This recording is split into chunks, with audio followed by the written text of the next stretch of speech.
कैद इश्क novel by Yaman Eva. Episode 31। Mobile पर मुसलसल आती कॉल पर वो नींद से जागा। परिहान कॉल की आवाज़ पर कसमसाने लगी थी। खानज़ादा ने मोबाइल उठाकर साइलेंट किया और स्क्रीन पर नज़र दौड़ाई। दूसरे बाजू पर सर रखकर सोती परिहान को सीने से लगाकर तबका तो वो फिर से सो गई। इसे तकिए पर सुलाता उठकर सोफे पर जा बैठा। कॉल इसके ड्राइवर शेर खान की बेवा महराज के नंबर से थी। वो परेशान हुआ। सर्द रात के 12 बजे इसे क्या मसला हो गया।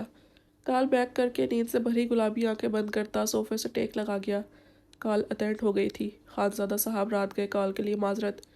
महराज की भीगी आवाज़ पर वो चौंका। कोई बात नहीं महराज, क्या हुआ, कोई मसला है? वो नरमी से बोला, लहजा फिक्र से भरा था। खानज़ादा साहब, मेरे अब्बा जी मर गए हैं। इतला मिली है, अभी भाई आ रहा है मुझे लेने, घंटे डेढ़ तक पहुंच जाएगा। मगर साहब वो पूर्वा बीबी का क्या करना है, अकेला छोड़ जाऊं क्या? 3-4 दिन तक वापसी होगी मेरी। महराज की बात पर वो झटके से सीधा हुआ। पूर्वा के नाम पर दिमाग नींद से जागा था। क्या मतलब? मेरी बीवी की बहन पूर्वा, कौन लाया इसे वहाँ? वो वहाँ क्या कर रही है? वो ना समझे और बौखलाहट में बोलता चला गया। मूसा खान साहब लाए थे ना इन्हें, हफ्ता होने को है वो यही है। इन्होंने कहा फ़िलहाल यही रहेंगी। महराज की बात पर वो लब भींच कर रह गया। ठीक है महराज, तुम जाओ आराम से, मैं इसे पिक करवा लेता हूँ। बस जब तक कोई ना आए वहाँ से मत जाना प्लीज़, और मैं पैसे भेजूंगा, रख लेना। मेरी तरफ से ताज़ियत कबूल करो, तुम्हारे अब्बा का बहुत अफसोस हुआ। वो नरमी से हिदायत देता साथ में अफसोस करने लगा। महराज से दुआएं देती कॉल काट गई। खानज़ादा का गुस्से से बुरा हाल हो गया था। मूसा को कॉल मिलाई, वो शायद सो रहा था और सोते हुए वो कॉल कभी नहीं उठाता था। खानज़ादा ने बमुश्किल जब्त करते हुए शाइस्ता बेगम को कॉल मिलाई। वो जानता था इनकी तबीयत ठीक नहीं, मगर इस वक्त इसका गुस्से से बुरा हाल था। मूसा के पास हफ्ता भर से थी और वो ना इसने बताया न मिसेस शाइस्ता ने। इसका दिमाग घूम रहा था। हेलो। शाइस्ता बेगम की नींद से भारी होती आवाज़ स्पीकर से उभरी थी। पूर्वा मूसा के पास क्या कर रही है? वो घर पर क्यों नहीं? वो इतना गुस्से में था कि न सलाम कर पाया न हाल पूछा। छूटते ही सवाल किया। आगे से कुछ पल के लिए खामोशी छा गई। वो शायद साइड पर हुई थी। बेटा बता नहीं पाई, आपसे छुपाऊंगी नहीं। वक्कार ने परिहान के साथ जो किया था आपके सामने है। वो पूर्वा का भी सौदा कर रहे थे। मैं मज़ीद इसकी हिफाजत नहीं कर पा रही थी। मूसा ने हमारा बहुत ख्याल रखा और पूर्वा को भी अपने पास हिफाजत रखा हुआ है। इसने कहा पूर्वा छोटी बहन है, वो संभाल लेगा। तो मुझे यकीन करना पड़ा। मुझे लगा आपको बताया होगा सब इसने। वो मुख्तसरन सारा मामला इसे बता गई। वक्कार साहब की इस बेगैरती पर इसका दिमाग खोल उठा। आप तैयारी करें, मेरा बंदा आपको लेने आएगा। पूर्वा मेरी जिम्मेदारी है और इसे कैसे संभालना है कुछ देर तक आपको पता चल जाएगा। आपको मुझे ये बात पहली फुर्सत में बतानी चाहिए थी। वो संजीदगी से बोलता, ना चाहते हुए भी इनसे नाराज़गी का इजहार कर रहा था और इनकी मजीद सुने बिना कॉल काट किया। वहीं बैठे बैठे अदब खान को कॉल मिलाई। अटेंड होते ही इसने कुछ हिदायत दी और कॉल काट दी।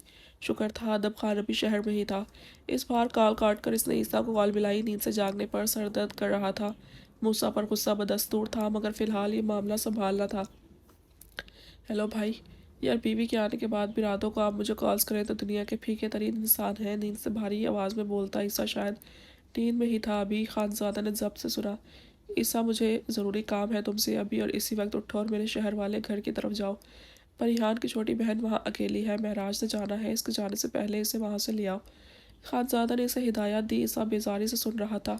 इसकी हिदायत पर मुंह बनाने लगा। महराज जानना चाहती है तो जाए, मैं क्यों लाऊं इसे? वो नाक चढ़ाकर बोलता आंखें बंद की अभी भी सोने में मसरूफ़ था। ईसा खान, वो दबा दबा चिल्लाया।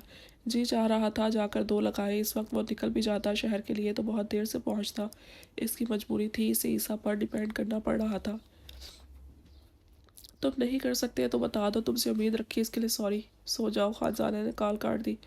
ईसा की नींद मिनटों में उड़ी थी। तेज़ी से बिस्तर से निकला। कॉल बैक करते हुए अपनी हुड उठाकर पहनी। कहाँ जाना है भाई? किसको रिसीव करना है? इस बार कॉल अटेंड होते ही वो संजीदगी से पूछ रहा था।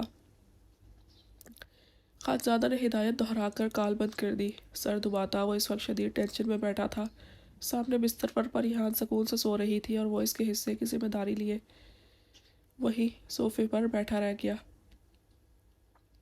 ईसा अपनी स्पोर्ट्स कार में बैठता पूरी तेज़ रफ्तारी से इसके घर पहुंचा था। आंखों में नींद से जागने पर सुर्ख डोरे तैर रहे थे। चेहरे पर बेजारी लिए अंदर पहुंचा तो सामने महराज अपने बच्चों समेत लाउंज में गमज़दा सी बैठी थी। साथ एक जवान मर्द भी बैठा था जो शायद इसका भाई था। महराज, ये पैसे रखे। भाई ने कहा है और ज़रूरत पड़े तो ज़रूर बताइएगा। यहाँ रुकने के लिए शुक्रिया। पूर्वा कहाँ है, बुला दे। वो खानज़ादा की हिदायत पर हर्फ ब हर्फ अमल करता हुड की पॉकेट में हाथ डाले खड़ा था। महराज 5-5 हज़ार के नोट संभालती उठकर कमरे की तरफ बढ़ गई। थोड़ी देर बाद लौटी तो इसके साथ जुबाइयाँ लेती। पूर्वा आ रही थी, जीन्स पर फ्रॉक पहने, कंधे पर बिखरे बाल और नींद से गुलाबी चेहरा, पैरों में स्नीकर्स जल्दी जल्दी फंसाए हुए थे। महराज इसे लाते ही अपने भाई के साथ वहाँ से निकल गई। ईसा ने पूर्वा को देखकर खज्जल सदा सी नजरें झुका ली। न शाल थी न स्टॉलर वगैरह, लापरवाह बिखरा हुलिया लिए नींद में खड़ी थी। आपके पास कोई शॉल और स्वेटर नहीं है? ईसा को इसका हुलिया बुरा लग रहा था। रूम में है, मैं जल्दी में हूँ इसलिए नहीं पहना। वो अपनी मध्यम आवाज़ में वजाहत दे रही थी। मैंने ले जाना है आपको, मुझसे ज़्यादा जल्दी में है क्या? जाए शॉल और स्वेटर पहन कर आई, ईसा ने लहजा नरम रखते हुए कहा, जबकि दिल में अच्छा खासा गुस्सा आ रहा था। आधी रात को नींद से जागकर वह इस छोटी सी बला को लेने आया ही क्यों था? पूर्वा इसकी हिदायत पर सर हिलाकर पलटी और जाकर शॉल और स्वेटर दोनों पहनकर बाहर आई। शाल इसने सर पर रखकर दोनों तरफ से ऐसे ही छोड़ दी। एक पल्लू गले से गुजार कर कंधे पर रखने तक का तकल्लुफ नहीं किया था। ईसा इग्नोर करके पलटा और गार्ड को घर लॉक करने की हिदायत देकर इसे गाड़ी पर बिठाकर वहाँ से निकला। इसे हदीर की हिदायत के मुताबिक अपने अपार्टमेंट में ले जा रहा था, मगर ये बात से नागवार गुजर रही थी, लेकिन चुप रहा। हदीर ने कहा था पहुंचकर वो कॉल करे, आगे क्या करना होगा वही बताएगा। जिस खतरनाक स्पीड से इसने गाड़ी चलाई थी, कोई और लड़की होती तो चीख चीख कर आधी हो जाती, मगर यहाँ तो वो खामोशी थी। इसने गर्दन मोड़कर साथ में बैठी पूर्वा को देखा तो हैरत का झटका लगा। वो मज़े से सो रही थी। वो अश कर उठा। लड़की थी या जान बेजान गुड़िया, जान इंसान इसे लेकर जा रहा था और इसकी गाड़ी में सो रही थी। बिल्डिंग के सामने पहुंचकर इसने गाड़ी पार्क की और इसे जगाया। वो जागते ही डोर खोलकर बाहर निकली। ईसा को फिर हैरत हुई। इसे लेकर अपार्टमेंट पहुंचा तो एक और झटका लगा। सामने अदब खान मौजूद था। सोफे पर एक मौलवी बैठा था, जिसका चेहरा बता रहा था नींद से जगाकर ज़बरदस्ती लाया गया है। 2-3 अफराद और भी थे। इनके पहुंचने पर एक रूम से परिहान की आनी निकली थी। पूर्वा भागकर इनके पास पहुंचते ही मिलने लगी थी। अदब खान, ये सब क्या है? किसका निकाह हो रहा है क्या? ओह वेट, कहीं इस लड़की का तुमसे निकाह?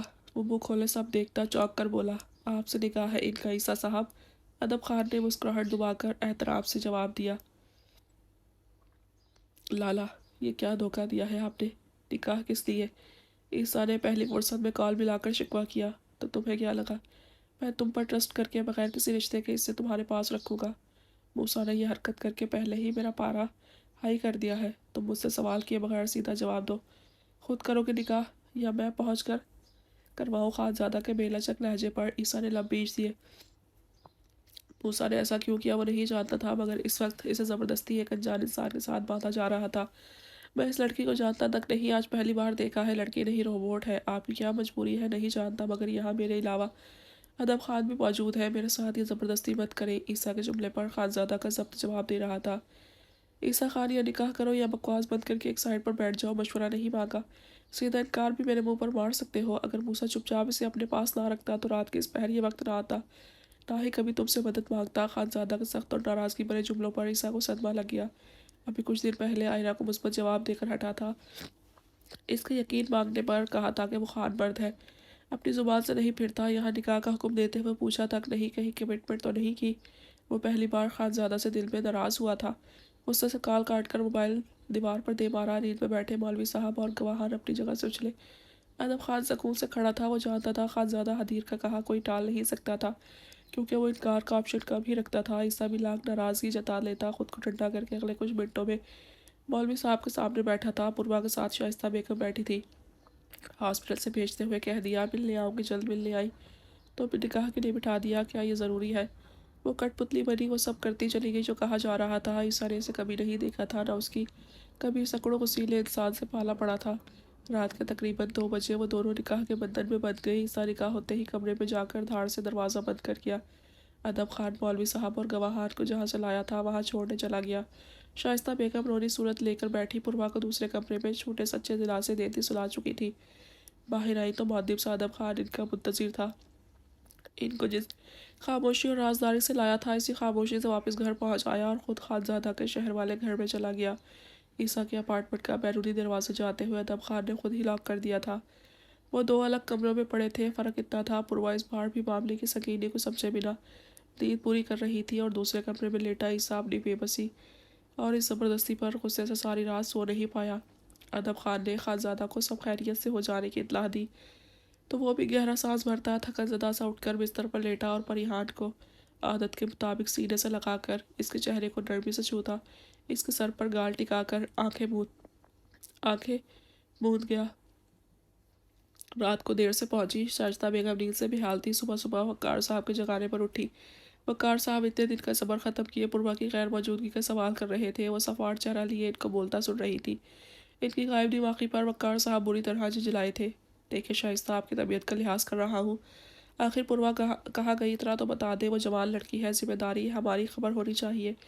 وقار صاحب بہت ضبط سے بول رہے تھے۔ اس رات کی غائب ہوئی پوربا اتنے انتظار کے بعد ابھی تک نہیں لوٹی تھی۔ شائستہ بیگم کا آپریشن کامیاب ہوا تھا، وہ سنبھل گئی تھی، گھر آ گئی تھی، ہفتہ گزر گیا تھا، پوربا ابھی تک غائب تھی۔ کچھ دن تو خاموش رہے مگر اب ان کے صبر کا پیمانہ لبریز ہونے کا تھا۔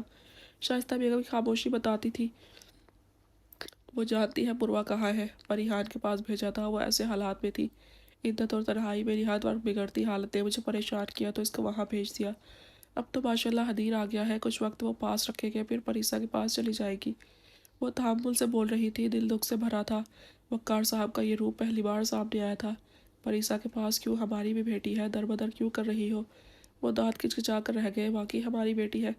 مجھے لگتا ہے بس میری بھاجی ہے وہ، اچھا ہے اس کی بہنیں سنبھالے۔ شائستہ بیگم کے بدلے ہوئے لہجے پر وہ ٹھٹکے۔ ہاں چلو ٹھیک ہے، جانے سے پہلے کچھ دن ہمارے پاس بھی لے آنا، پھر جانے بچی سے کب ملنا ہو۔ وہ لہجے میں نرمی بھر لائے۔ شائستہ بیگم کی اتوار اور پوربا کا غائب ہونا ٹھٹکا رہا تھا۔ اگر انہیں حقیقت کا علم ہو گیا تو، لیکن حقیقت کا علم ہوتا تو ایسے چپ نہ رہتی۔ وہ سر جھٹکتے مطمئن ہوئے۔ ہاں لے آؤں گی، ذرا طبیعت سنبھل جائے۔ وہ بس اتنا کہہ کر خاموش ہو گئی۔ دل بھر آیا تھا۔ چلو ٹھیک ہے، اب آرام کرو، میں آفس جاتا ہوں۔ ان کے حامی بھر لینے پر وہ سکون سے بولتے اٹھ کر چلے گئے۔ مسز شائستہ نم آنکھیں لیے کروٹ بدل گئی۔ عورت تھی، عمر کے اس حصے میں بحث کرنے اور جھگڑا کرنے سے ڈر گئی۔ یہ روپ گھناؤنا تھا مگر پوچھنے پر ڈھٹائی کا مظاہرہ کیا تو کیا کر لیتی؟ ایسے مرد کے ساتھ زندگی گزار بیٹھی تھی اور اب اللہ کی مصلحت کے سمجھ آ رہی تھی۔ اس لیے شادی میں شاید بے اولاد تھی وہ، انسان اس قابل نہیں تھا کہ اولاد جیسی نعمت سے نوازا جاتا۔ پھر اب تو حدیر نے جو فیصلہ کیا تھا وہ متذبذب تھی مگر بہتر لگ رہا تھا۔ اکھڑ اور مغرور سا عیسیٰ خان انہیں اپنے ترش رویے کے باوجود اچھا لگا تھا۔ جیسا بھی تھا کم سے کم غیرت مند تو ہوگا، اپنے نکاح میں موجود لڑکی کی حفاظت کر سکے گا۔ وہ حدیر کے فیصلے پر یقین کر گئی۔ اب ایسے ہاتھوں بھی تھی، پوربا کے کوئی بری نظر نہیں ڈالے گا۔